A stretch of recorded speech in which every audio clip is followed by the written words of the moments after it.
Tesla stock 2012ல வெறும் $3.84 இருந்த Tesla ஸ்டாக்கோட வேல்யூ லாஸ்ட் மந்த் $900 தாண்டி போயிட்டு இருக்கு.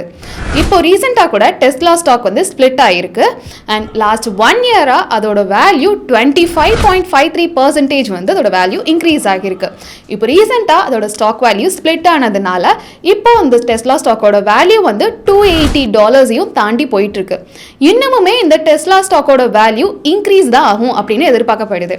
ஏன் டெஸ்லாவோட ஸ்டாக் வந்து எப்பவுமே புல்லிஷா இருக்கு? ஸோ நம்ம இந்த வீடியோவில் வந்து டெஸ்லா ஸ்டாக் வந்து ஏன் எப்போவுமே புல்லிஷாக இருக்குது அப்படின்றதுக்கான 4 ரீசனை தான் வந்து நம்ம இந்த வீடியோவில் பார்க்க போகிறோம். வாங்க வீடியோக்குள்ளே போகலாம்.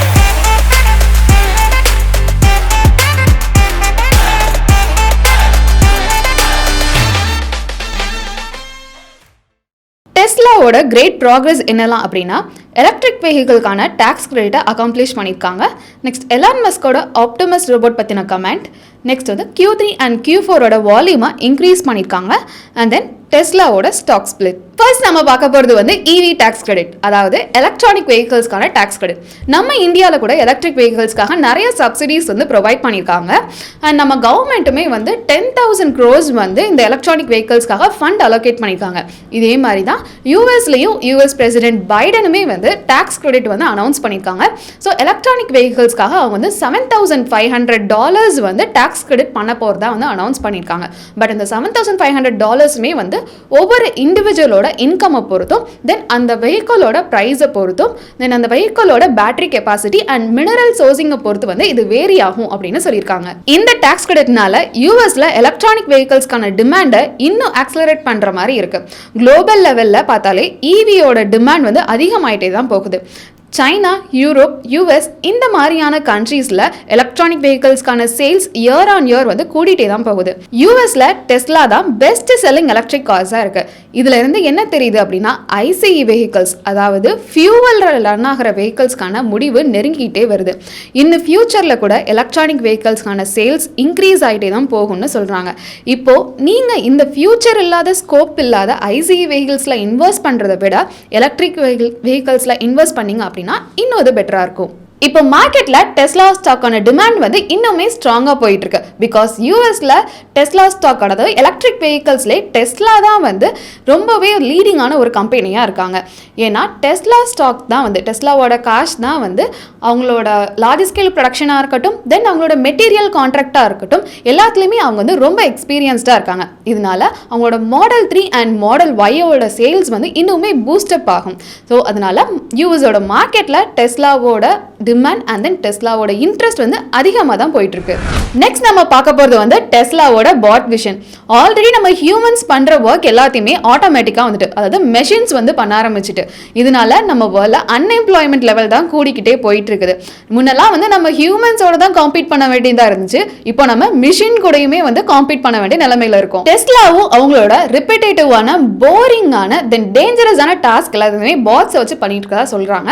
அண்ட் ஆல்சோ அவங்களோட மெயின் விஷனே வந்து அவங்க நம்ம வீட்டுக்கு வேலைகள், அதாவது ஹவுஸ் ஹோல்டு ஒர்க்ஸ் எல்லாத்தையுமே வந்து குக்கிங்காக இருக்கட்டும், கிளீனிங்காக இருக்கட்டும், அண்ட் தென் நம்ம வீட்டில் யாராச்சும் வயசானவங்க இருக்காங்க அவங்கள பார்த்துக்கணும் அப்படின்னா வந்து அதுக்காக ஹியூமனாய்ட்ஸ் ரோபோட்ஸ் ரெடி பண்ணணும் அப்படின்னு சொல்லிட்டு இருக்காங்க.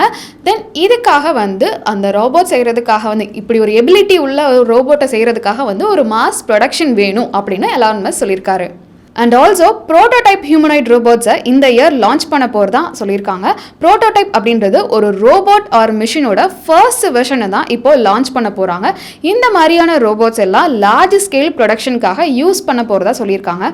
ஸோ இந்த மாதிரி ஹியூமனாய்ட் ரோபோட்ஸோட தேவைகள் அதிகமாகும். அதனால ரோபோட்ஸோட ப்ரொடக்ஷனும் இயர் ஆன் இயர் வந்து இன்க்ரீஸ் ஆகும். இதனால அந்த ரோபோட்ஸோட காஸ்ட் வந்து கம்மியாகும். ஸோ ஃபியூச்சரில் டெஸ்லா காரோட ப்ரைஸை விட இந்த மாதிரி ஹியூமனாய்ட் ரோபோட்ஸோட ப்ரைஸ் வந்து கம்மியாக இருக்கும் அப்படின்னு சொல்கிறாங்க. ஸோ இன்னும் 10 இயர்ஸ்க்குள்ளே இந்த மாதிரியான யூஸ்ஃபுல்லான ரோபோட்ஸை வாங்கி அதை உங்கள் பேரண்ட்ஸுக்கு பர்த்டே ப்ரெசென்ட் கொடுக்கலாம் அப்படின்னு எலான் மஸ்க் சொல்லியிருக்காரு. அண்ட் தென் இந்த மாதிரி நிறைய பவர்ஃபுல்லான ரோபோட்ஸை கிரியேட் பண்ணி நம்ம இன்னும் குட்ஸ் அண்ட் சர்வீசஸ் வந்து நிறைய ப்ரொவைட் பண்ணி நம்ம ஒரு வெல்தியான லைஃப்பை வாழலாம். பட் ஃபியூச்சரில் வந்து ஹியூமன்ஸாக வச்சுக்கிறது தான் வந்து டிமாண்டாக இருக்கும், பற்றாக்குறையாக இருக்கும் அப்படின்னு எலான் மஸ்க் சொல்லியிருக்காரு. டெஸ்லா கிரியேட் பண்ணுற அந்த ரோபோட்டுக்கு பேர் தான் வந்து ஆப்டிமஸ் ரோபோட். எலான் மஸ்கோட 100% ஆஃப் அட்டென்ஷன் இப்போ இந்த ஆப்டிமஸ் ரோபோட்டில் தான் இருக்குது. ஃபர்ஸ்ட் அவங்களோட கோல் அந்த ரோபோட்டோட இன்டெலிஜென்ஸை இன்னும் இன்க்ரீஸ் பண்ணுறது. செகண்ட் வந்து லார்ஜ் ஸ்கேல் ப்ரொடக்ஷன் மூலயமா அதோட காஸ்ட்டை கம்மி பண்ணுறது. இதே ஸ்ட்ராட்டஜியை தான் வந்து எலான் மஸ்க் அவரோட ப்ரீவியஸ் ப்ராஜெக்ட் எல்லாத்துக்குமே, அதாவது எலக்ட்ரிக் வெஹிக்கல்ஸாக இருக்கட்டும், space X and satellite internet, இந்த மாதிரியான ப்ராஜெக்ட்ஸ்க்கு எல்லாமே வந்து அவர் யூஸ் பண்ணியிருக்காரு. நிறைய டேலண்டட் பீப்புளை வச்சு அவங்களோட மெயின் கோலான ப்ராடக்ட் இம்ப்ரூவ்மெண்ட், தென் அவங்க ப்ராடக்ட்டுக்கான ப்ரைஸ் டிக்ரீஸை வச்சு மார்க்கெட்டில் வந்து டாமினன்ஸ் பண்ணுவாங்க. ஸோ இந்த ஆப்டிமஸ் ரோபோட் வந்து எலான் மஸ்கோ டெஸ்லாவுக்கோ மட்டும் இல்லை, நம்ம வேர்ல்டுக்கே வந்து இந்த ஆப்டிமஸ் ரோபோட் ஒரு வேல்யூபிளான ஒரு ப்ராடக்டாக வந்து இருக்க போகுது. நெக்ஸ்ட் வர செப்டம்பர் 30 டெஸ்லா அவங்களோட செகண்ட் ஏஐ டேக்கான மீட்டிங்கை கண்டக்ட் பண்ண போகிறத அனௌன்ஸ் பண்ணியிருக்காங்க. தென் இதில் வந்து ப்ரோட்டோடைப்கான நிறைய கூலான அப்டேட்ஸ் வரும் அப்படின்னு டெஸ்லாவோட ஃபேன்ஸ் எல்லாருமே எதிர்பார்த்து காத்துக்கிட்டு இருக்கோம். ஸோ அவங்களோட ப்ரோட்டோடைப்கான அப்டேட்ஸ் வந்து நல்ல பெஸ்ட்டாக இருந்துச்சு அப்படின்னா டெஸ்லா வந்து ஒரு கார் கம்பெனி அப்படின்னு பார்க்குறத விட டெஸ்லா வந்து ஒரு ஏஐ கம்பெனியாக வந்து பார்க்கப்படுவாங்க. நெக்ஸ்ட் டெஸ்லாவோட தேர்ட் புல்லிஷான நியூஸ் என்னன்னா, டெஸ்லா அவங்களோட Q3 and Q4 production and அவங்களோட டெலிவரியுமே வந்து 2023 வரை இன்க்ரீஸ் ஆகிட்டே தான் போகும், ஸ்லோ டவுன் ஆகாது. ஸோ எங்களோட Q4 ப்ரொஜெக்ஷன் படி அதோட ரெவென்யூ $25 பில்லியன், தென் அதோட ஆப்ரேட்டிங் மார்ஜின் 20%க்கு மேலே போகிறதுக்கான சான்ஸ் இருக்கு. தென் அதோட GAAP இன்கம் $5 to $6 பில்லியன் இருக்கும். தென் அதோட earnings before interest, taxes, depreciation and amortization வந்து $6 to $7 பில்லியன் இருக்கலாம். ஸோ இதை எப்படி எஸ்டிமேட் பண்ணியிருக்காங்க அப்படின்னா, டெஸ்லா மார்க்கெட்டில் உள்ள டிமாண்ட் அண்ட் தென் யூஎஸ் அவங்க பண்ணியிருக்கிற இவி டேக்ஸ் கிரெடிட், தென் எஃப்எஸ்டி இம்ப்ரூவ்மெண்ட், இதெல்லாம் வச்சு தான் வந்து அதோட மார்ஜின் க்ரோ ஆகும் அப்படின்னு எஸ்டிமேட் பண்ணியிருக்காங்க. நெக்ஸ்ட் டெஸ்லா வந்து புல்லிஷ் ஆகிறதுக்கான ஃபோர்த் ரீசன் என்ன அப்படின்னா, டெஸ்லா அவங்க ஷேர்ஸை வந்து 3-for-1 வந்து ஸ்பிளிட் பண்ணிட்டாங்க. எஸ், ஆகஸ்ட் 24 வந்து டெஸ்லா அவங்களோட ஸ்டாக்கை 3-for-1 ஸ்பிளிட் பண்ணிட்டாங்க. இப்போ யூஸ்வலாக ஸ்டாக் ஸ்பிளிட் பண்ணுறாங்க அப்படின்னா அந்த கம்பெனியில் வந்து அவங்களோட ஷேர் ப்ரைஸ் வந்து இன்க்ரீஸ் ஆகிட்டே போச்சுன்னா தான் யூஸ்வலாக ஸ்டாக் ஸ்பிளிட் வந்து பண்ணுவாங்க. ஸோ இதை பற்றி இன்னும் டீட்டெயில்டாக தெரிஞ்சுக்கணும் அப்படின்னா அதை பற்றின டீட்டெயில்டான வீடியோ வந்து நம்ம சேனலில் வந்து போட்டிருக்கோம். அதை பற்றி இன்னும் நீங்கள் டீட்டெயில்டாக தெரிஞ்சுக்கணும் அப்படின்னா அந்த வீடியோக்கான லிங்க் வந்து டிஸ்கிரிப்ஷனில் இருக்கு, மறக்காம அதை போய் பாருங்க. ஃபைனலாக இந்த ரீசன்ஸ்லாம் வச்சு பார்க்குறப்போ டெஸ்லாவோட ஷேர் ப்ரைஸ் வந்து 60 to 70% வந்து இன்க்ரீஸ் ஆகும் அப்படின்னு வந்து நாங்கள் நினைக்கிறோம். இது வந்து எங்களோட தாட் மட்டும்தான். அண்ட் ஆல்சோ நாங்கள் வந்து ஒரு ஃபினான்ஷியல் அட்வைசர் கிடையாது. இப்போ நீங்கள் ஒரு ஸ்டாக்ல இன்வெஸ்ட் பண்ண போறீங்க அப்படின்னா அந்த ஸ்டாக்கை பற்றி நல்லா அனலைஸ் பண்ணி அதை பற்றி நல்லா ரிசர்ச் பண்ணி அதுக்கப்புறமா அந்த ஸ்டாக்ல போய் இன்வெஸ்ட் பண்ணுங்க. டெஸ்லாவோட Q2 earnings, தென் டெஸ்லாவோட ஷேர்ஸை எப்படி பண்ணாங்க, தென் அதோட பேலன்ஸ் ஷீட்டை ஃபுல்லாக அனலைஸ் பண்ணி நாங்கள் ஒரு வீடியோ போட்டிருக்கோம். அதோட அந்த வீடியோக்கான லிங்க்குமே வந்து டிஸ்கிரிப்ஷனில் இருக்கு, அதையும் போய் மறக்காம செக் பண்ணுங்க.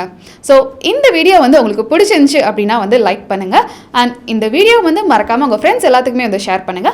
மறக்காம நம்ம சேனலை சப்ஸ்கிரைப் பண்ணுங்க.